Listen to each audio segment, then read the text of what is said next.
Hey everyone, it's Star Master Jeff here, back with my special bonus series where I talk about how I planned the campaign, available exclusively only for our Patreon listeners. In this debrief, I'm pulling back the curtain on how I approached Episode 1, A Rat in the Drift, what I planned, what surprised me, and how it all connects to the bigger picture. If you're into GMing, world building, or you're just interested in how the sausage gets made, this one is for you.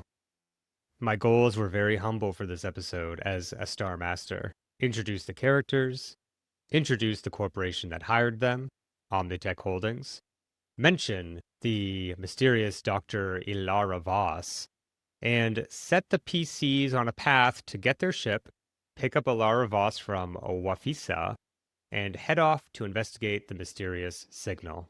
Whenever I'm writing an episode, I try to think of what my core themes are for the episode. Oftentimes I'm trying to get like a message across, and sometimes that message is across many different episodes. But in this particular case, I wanted to set the tone and themes for the campaign as a whole. I wanted to get across that the universe is dangerous, it's lived in, and it's chaotic, but it can also be fun. It's not a sector or universe that's like our own. It has a lot of ties to our universe, but things are just a little bit more interesting, a little bit weirder, and characters can be a little bit larger than life. So I wanted to set that early on so that it's not a surprise later when the zaniness truly comes out. We actually did see quite a bit of Zanny this episode, though, especially with Robert Ross. It actually really surprised me because, I mean, I know Robert Ross's backstory, and once you hear his focus episode, a lot of things are going to come into focus for you. But Bob Ross with his afro, Robert Ross with his afro, rubbing it all over the walls and the floor to get it all greased up to try to create a mohawk to make himself look like a neon fang because he assumed they would all have mohawks because the drift rats had interesting hairstyles was completely out of left field. And I think that all the other characters distancing themselves a bit made perfect sense because many of them are meeting him for the first time.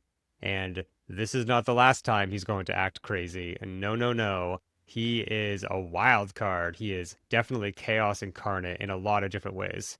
So that was very surprising. I didn't know that sort of thing was going to come out. And when it did come out, it came out of nowhere. So, we've recorded quite a few episodes after this as well. And things continue to get crazier and crazier with Robert Ross. So tune in for that. I think the main thing that surprised me about this episode is how they treated the drift rats. I thought that they were going to get up to the drift rat territory and they were going to meet Box and maybe meet the leader of the drift rats. And then they would back off, congregate, and say to themselves, okay, we have weapons, we have skills. Let's treat this like a heist. Let's go in there. Let's get our ship. We have the access card to get in. So let's go and get in. Maybe we can get in and fly away before they even know what hit them. Or maybe we go in guns blazing. Maybe we wait till it's nighttime and we sneak in and they're all sleeping. Maybe we trick them into coming out. Anything like that. But it became increasingly obvious through my conversation with them that that was not going to happen. So I threw them another plot hook, completely improvising. We need you to go pull a prank on another gang nearby. A gang by the name of Neon Fangs, and their logo is almost identical to ours. It's a rat, but it has fangs instead. Pulling all of that out of my butt. But improvising's part of the game when it comes to Stars Without Number, so I buckled up and they headed off towards the Neon Fangs territory.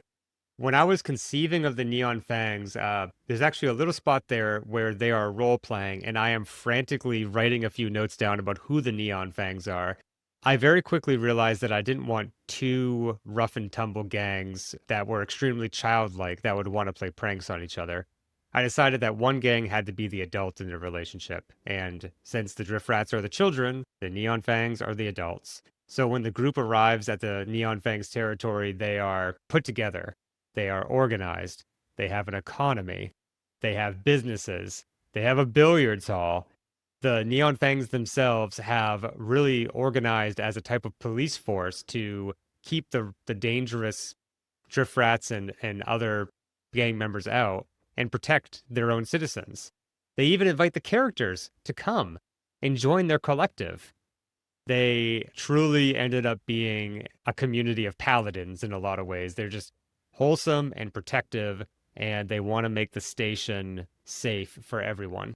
So, of course, that puts a little bit of a moral problem on them pulling a prank, which, of course, Felix thinks they're only humans and it's just a prank. Who cares? But I think some of the other characters are starting to feel a little bit like maybe they allied with the wrong gang. But at the end of the day, the Drift Rats have their ship. So they press forward, but not before making a friend in Roger. So in episode 2, of course, they're going to go to Roger's billiards hall. All of that, from receiving their orders to prank the Neon Fangs, all the way up to the end of episode 1, was improv. A couple of interesting things to note about episode 1 is that although we're very comfortable with each other, we're all a bit shy on the microphone in episode 1. And at the time of this recording, we have several episodes that are going to be releasing every other week. As you go through these further episodes, you'll hear us get more and more comfortable, we get looser, and we just allow our personalities to shine through a lot more. And it's also really fun to learn about the characters and the characters' personalities through that process as well. So I'm really excited to go on that journey with you. So this episode has a few connections to the big story arc. It's not just about introducing the characters and Omnitech, it's also about connecting to a few of the larger pieces of the story that are going to come into play later. So of course, mentioning Omnitech, very big player in this campaign, is the entity behind hiring the group to explore this mysterious signal. Dr. Alar Voss, a xenolinguist, is another name that you're going to want to watch out for, especially as they get closer to picking her up on Wafisa. And then the mention of alien artifacts. I touched on this briefly in the campaign overview, which you can go to our Patreon and go back in the posts and listen to that podcast episode. So the alien artifacts, the alien signal that they are exploring, the fact that Dr. Alar Voss is a xenolinguist, are all connected in the broader campaign. And throughout the season, we're going to start learning about the alien artifacts, the alien civilization that was here before humans got to the sector, and much, much more. One thing I'd like to say is that I'm especially proud of the Box voice. Box is that character that meets the PCs. He works for the Drift Rats. He's manning the wall, refusing them entry. Yeah, it kind of sounds like this. I had so much fun doing that voice. It came out of nowhere and it ended up being just this perfect mix of annoying and punchable. And it's really become sort of a meme with my friends and I to do that voice, especially the line where it's like, glad I thought of it. So we'll say anything and someone else will try to like take the credit by saying, I'm glad I thought of it. That has permeated my real life in a very real way that I cannot escape. And in a lot of ways, I do wish I'd kind of saved that voice for a more major NPC. So, insiders, I guess what I'm saying is listen for that voice because I am going to reuse it one day because it's too good to let it sit there and die on Camiri 4, a space station the characters may never go back to. So that's it for this Star Master's log. Thanks for listening in, and thanks so much for being a patron of our tiny little Adventurecast from the bottom of all of our space-faring, fuel-deprived hearts. We truly appreciate you. Love you all. Bye for now.